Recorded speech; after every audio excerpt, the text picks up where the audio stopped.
Yeah. All right, guys, we're gonna be doing a 2-for-1 special today on our phone repair videos. It is going to be our second repair video today. I'm gonna cover up half of this phone just to maintain some privacy for the customer. But this is how the screen looks. You have a crack on the top there. You see the LCD. That's called an LCD bleed, meaning that the LCD is no longer being able to show.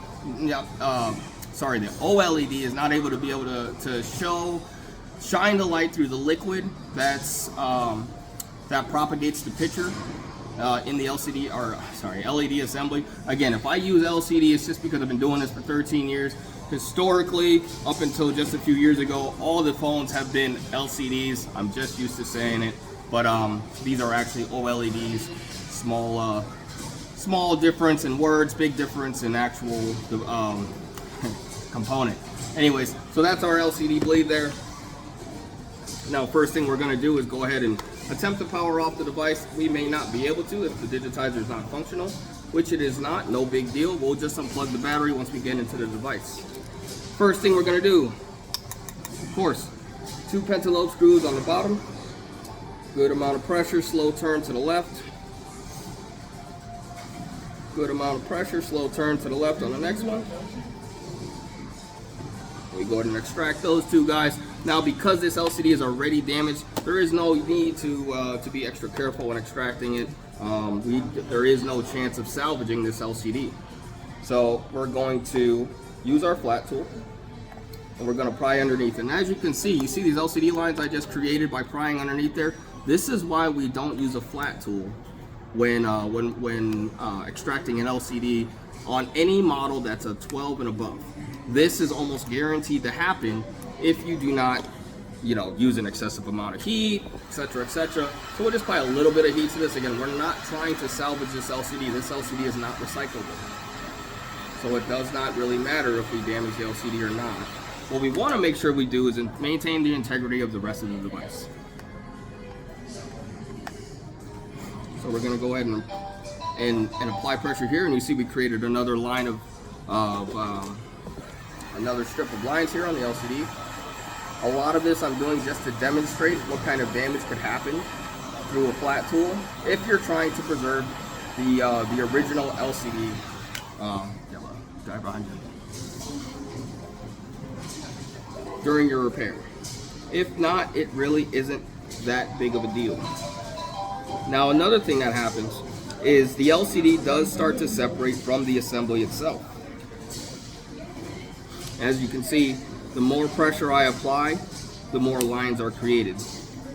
These lines, as contradictory to some videos out there, they're not repairable. No, you can't take a lighter and put this onto the LCD and make this start working again. That's just not how this works.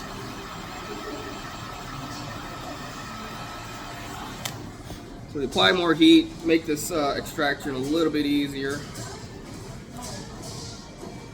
Got my daughter digging in my pockets for her phone, which I'll give her right after I get done extracting this LCD.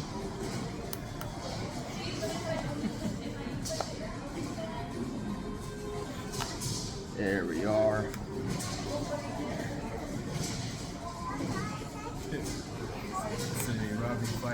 Yeah, right. Alright, as I get closer to the top, I am going to take it a little bit slower just because that's where the most important components are, which is our Face ID. Now that I have the bottom of this device up and off of the housing, I'm going to go ahead and push down to the bottom left of this and open this like a book. Make sure my flex cables are on the right side. These flex cables get switched from side to side depending on the model. And as you can see, this LCD is pretty beat up here.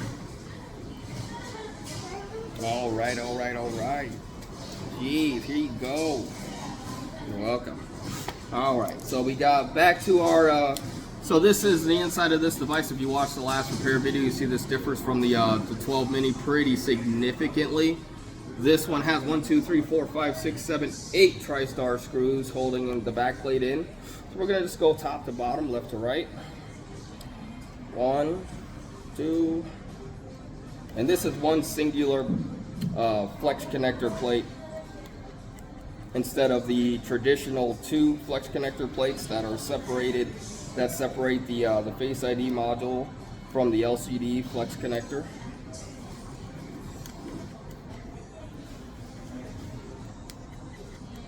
All right, we got all those screws out. We're going to safely extract that back plate. Then we're going to pop our battery flex connector, turn our device off, pop our LCD connector, and pop our Face ID module connector. Now we have all our connectors disconnected. We're going to slowly remove this LCD from the housing. We don't need this housing anymore until the end of the repair. Now we're going to go ahead and extract our Face ID module from the back of this LCD here. We take 2 00 Phillips screws, 1 and 2 holding the back plate of our sensor assembly of our 14 Pro Max screen here. All right, we're going to set that aside. Now we're going to apply heat from the front of the device to be able to make that adhesive a little more mendable.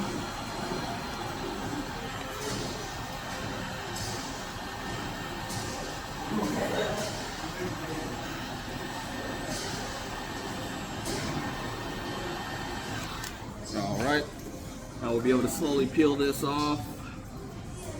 Heavy emphasis on the slowly.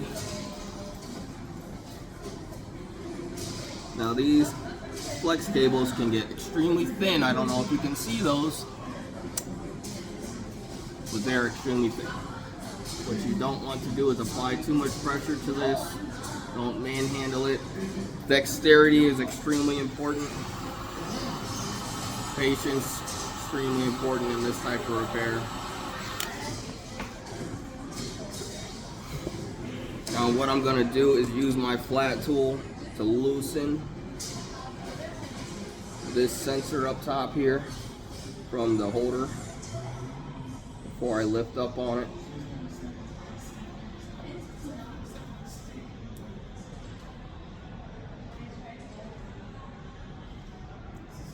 There's that sensor that came out pretty clean. Now that that big sensor is off, we'll be able to just apply a slow amount of pressure to remove our flood sensor there.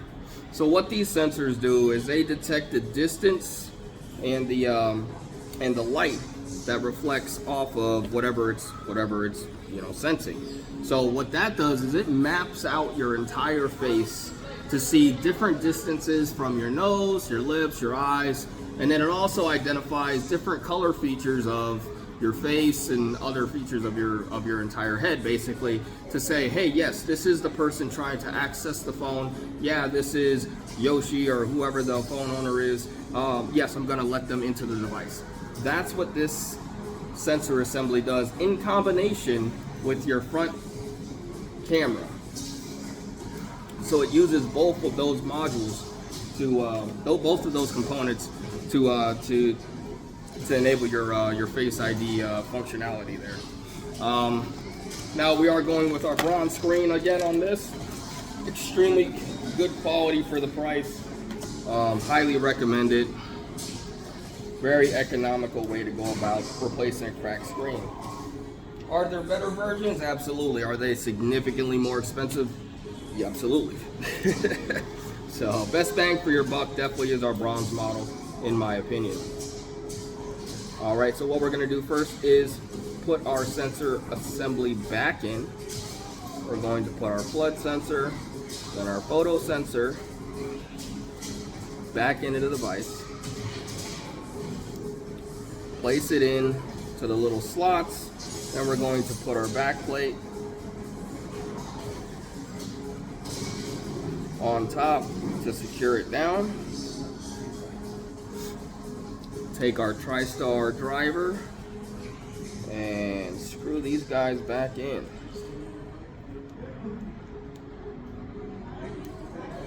Wow, these are Phillips. I'm not used to Phillips screws being in the Face ID module to this capacity. Oh, who I'm kidding. The XS Max had 3 of them with a singular TriStar. I don't know. Apple just kind of goes back and forth. They don't really know why they do what they do. I'm sure they really do, but I don't know why they do what they do. But they definitely go ahead. They definitely go ahead and do it really without telling us technicians why they do it. All right. Samsung, on the other hand, definitely just sticks to 00 Phillips screws, so I'm pretty sure it is strictly preferential and not functionality based. Anyways, we went ahead and plugged our LCD flex connector in. We plugged our Face ID module flex connector in. We plugged our battery in. Now we're going to go for the moment of truth. Look for the Apple logo. Boom, popped right on. You know, I challenge you to find another technician that's willing to do that live on camera, because you know what? What happens when it doesn't pop on? Well, you're gonna have to figure out why. And that can be a kind of an embarrassing process. But after doing this for so long, at a certain quality, you just become confident in your ability to do certain things. All right, what we have right now is the back plate is caught on a little bit of the adhesive, so we're not going to overreact to that. We're just going to go and move slowly and adjust that down, and we did. We got it freed. Now we're going to start with a singular screw that's going to act as our base, and then we'll be able to manipulate this back plate to the orientation that we needed after the fact. Go ahead and turn that guy off so we don't have any issues of ghost touching while we're putting the rest of these screws in.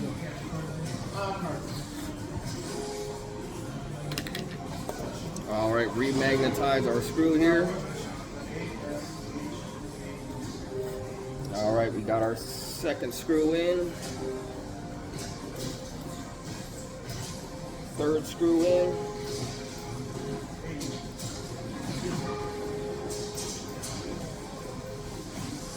Fourth screw in.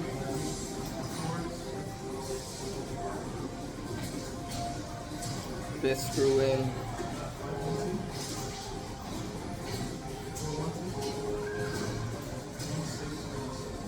Sixth. Seventh. And eighth, coming right up.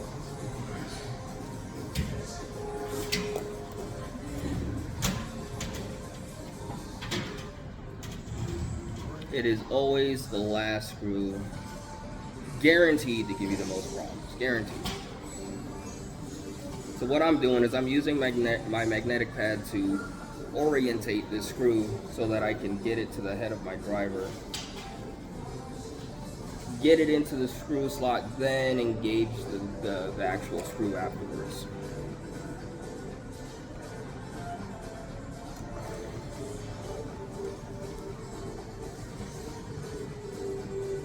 Now we're going to reset that last screw because I'm not happy with how it was sitting.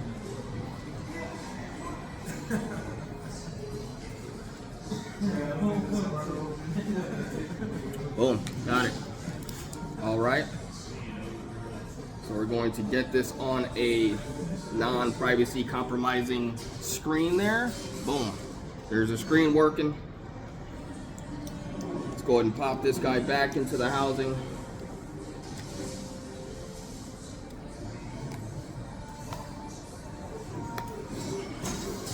Now when you're putting an LCD or OLED or screen in general back into a housing, do not force it. If there is resistance, take it back out. See what's obstructing it. Because if you try to force an LCD down into a housing that doesn't want to go, it's going to break. And then you're going to open up and realize what was keeping it from closing. You always want to go ahead and back out and try to check. It may be nothing, but it's always better to check than to not. 2 bottom screws in, and we are good to go. Right, that's another repair here at Yoshi's Tronics San Antonio. If you guys need any repairs, whether it's a gaming console, an iPad, a tablet, a laptop, and obviously a phone, bring it on down. We'll take care of you. Some of the lowest repair prices in the area because I can do it quick and I can do it efficient. I can do it well. better, more expensive isn't always better. We pass our savings off to the customer. So come check us out, and we'll see you next time.